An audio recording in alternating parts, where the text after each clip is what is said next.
Hey guys, welcome back to CoinLedger. So today we are going to be talking about what is going on with Playable Games. It's a project in the gaming space, obviously, that we've talked about so many times on this channel. So we're going to be answering the question of, am I still bullish on Playable Games? Have I turned bearish? Do I still hold my tokens? Am I selling all my tokens? Where do I think Playable is going? Do I think they're dead?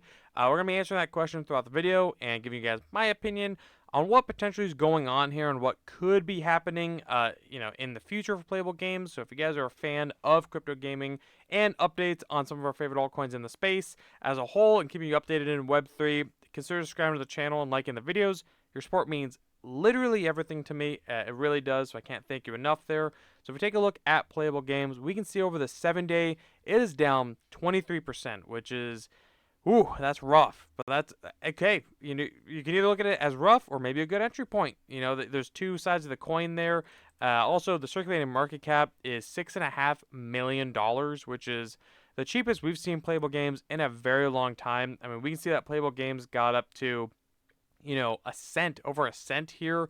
So we're about 10x away from that, obviously, which not bad if you've been holding it since then, but I'll tell you by the end of the video, give you guys my opinion on what, if you are doing that, what I would be doing if I was you. And if you've been waiting for an entry point, this could be potentially an entry point you've been waiting for, because we're 86% down from the all-time highs here. If we look over the 1 month, again, down 36%. Look over the 1 year, it's obviously been not a bad looking chart if we compare it to the bear market. But we saw Playable Games. It won't show me the market cap here, but come from like a $2 million, $5 million market cap. Not far off from where we're at now, all the way up to about a $46 million circulating market cap. Pretty insane. They pulled a 10x right there, and people were saying from there that it could still 10x to 500 million.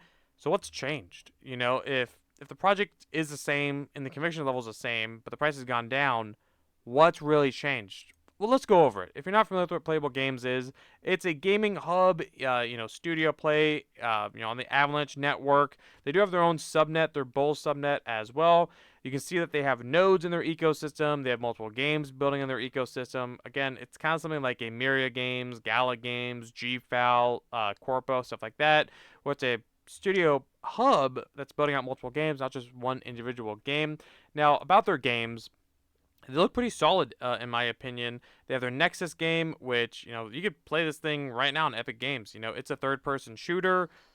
We'll mute that, but, the game looks pretty solid. There is an earning potential in the game, so you actually can earn the Bull token by playing it.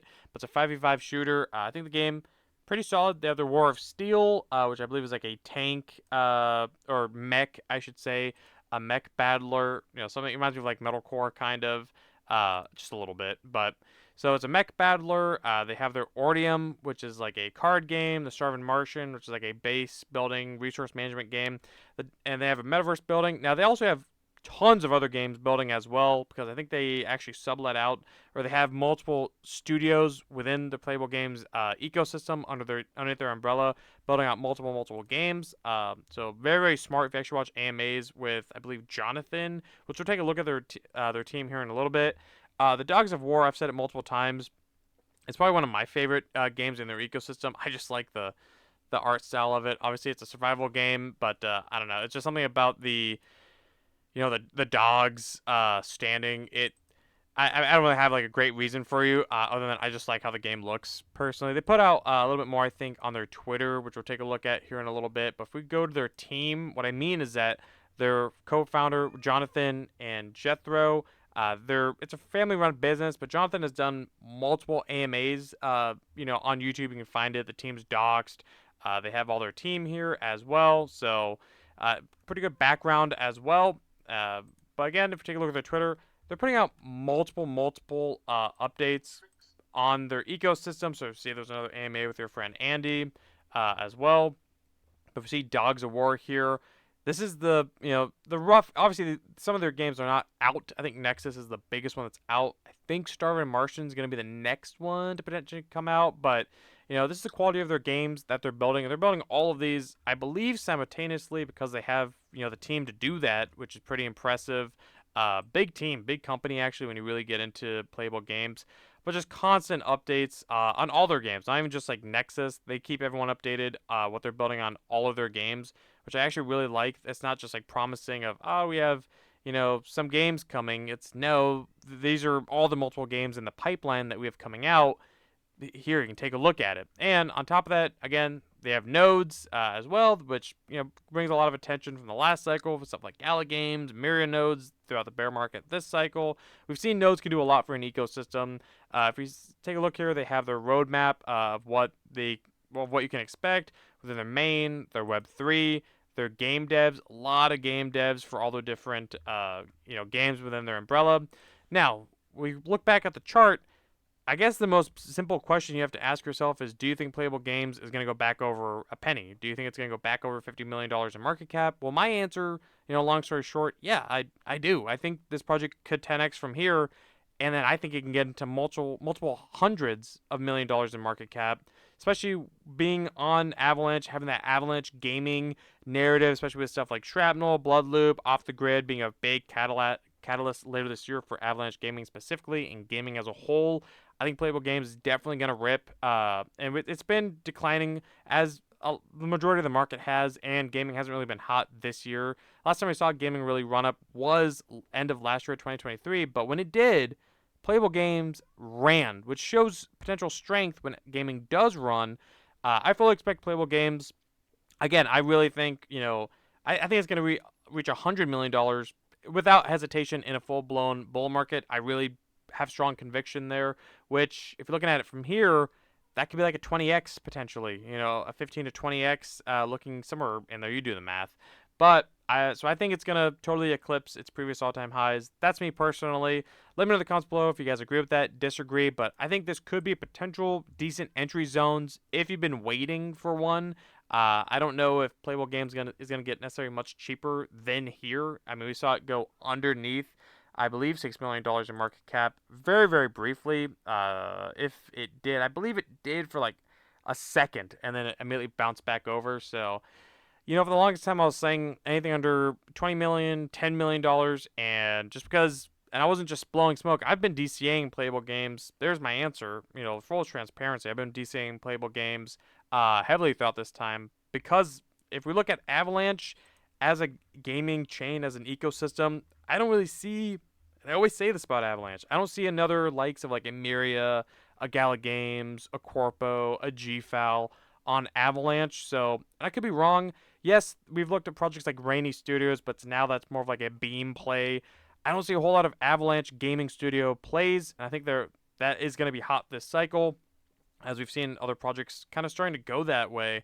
I think Playable Games definitely corners that market with Avalanche, and I still think Avalanche is going to be a hot gaming sector, gaming sub-narrative with it, underneath the entire umbrella of gaming, especially with Off the Grid coming to Avalanche. Ooh, it's going to rip hard. I really do think so, but I could be wrong. This is crypto. Playable Games could go to zero tomorrow. They could run off.